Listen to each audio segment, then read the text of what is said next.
বিশ্বজুড়ে আবারও ব্যাপক আলোড়ন সৃষ্টি করেছে ভারত ও পাকিস্তানের মাঝে এপ্রিলে সংঘটিত সামরিক সংঘাত।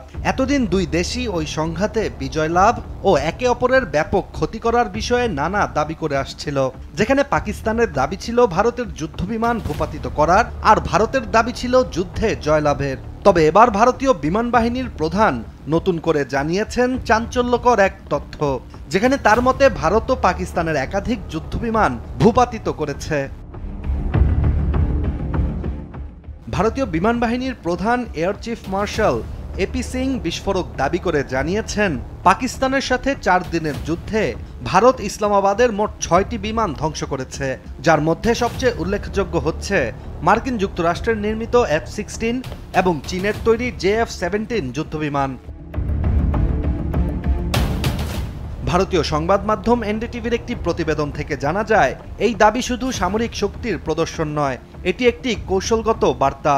পাকিস্তান যদি ভারতকে চাপে ফেলতে চায় তবে তার খেসারত দিতে হবে। এপি সিং আরও জানান, পাকিস্তানি সেনাবাহিনী যে দাবি করেছে তারা ভারতীয় যুদ্ধবিমান ধ্বংস করেছে তা সম্পূর্ণ প্রোপাগান্ডা। প্রকৃতপক্ষে তারাই যুদ্ধবিরতির আবেদন করেছে।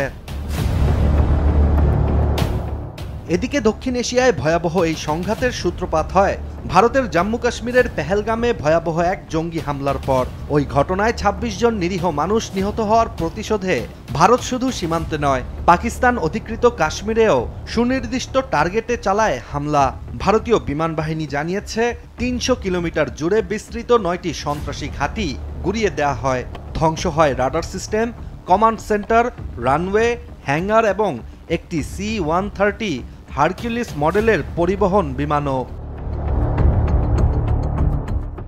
অন্যদিকে ভারতীয় সামরিক বিশ্লেষকরা বলছেন, ভারতের অপারেশন সিঁদুর আধুনিক ক্ষেপণাস্ত্র প্রতিরক্ষা ব্যবস্থা, বিশেষ করে রাশিয়া থেকে কেনা S-400 সিস্টেমের সফল ব্যবহার ছিল। পাকিস্তান যখন একের পর এক ক্ষেপণাস্ত্র ও ড্রোন ছুটছিল ভারতের দিকে, তখন সেগুলোর বেশিরভাগই মাঝপথে ধ্বংস করা হয়। এই আত্মরক্ষামূলক অবস্থান এবং পাল্টা হামলার যৌথ কৌশল পাকিস্তানকে চাপে ফেলে। এছাড়া ভয়াবহ ওই সংঘর্ষের অবসান ঘটে 10 মে। তবে কে প্রথমে যুদ্ধবিরতির অনুরোধ করেছিল তা নিয়েও মতবিরোধ ছিল তীব্র।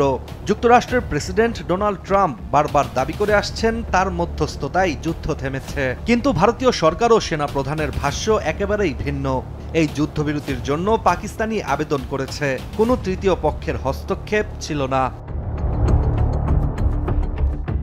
তবে ভারতীয় বিমান বাহিনী প্রধানের এমন দাবি নিয়ে রয়েছে বিতর্ক, কারণ তিনি জানিয়েছেন পাকিস্তান ভারতের কোনো যুদ্ধবিমান ধ্বংস করতে পারেনি। কিন্তু ওই সংঘাতের পরপর ভারতের রাফাল যুদ্ধবিমান নির্মাতা প্রতিষ্ঠান ফ্রান্সের দাসাল্ট এভিয়েশন জানিয়েছিল, পাক ভারত সংঘাতে রাফাল যুদ্ধবিমান ভূপাতিত হয়েছিল।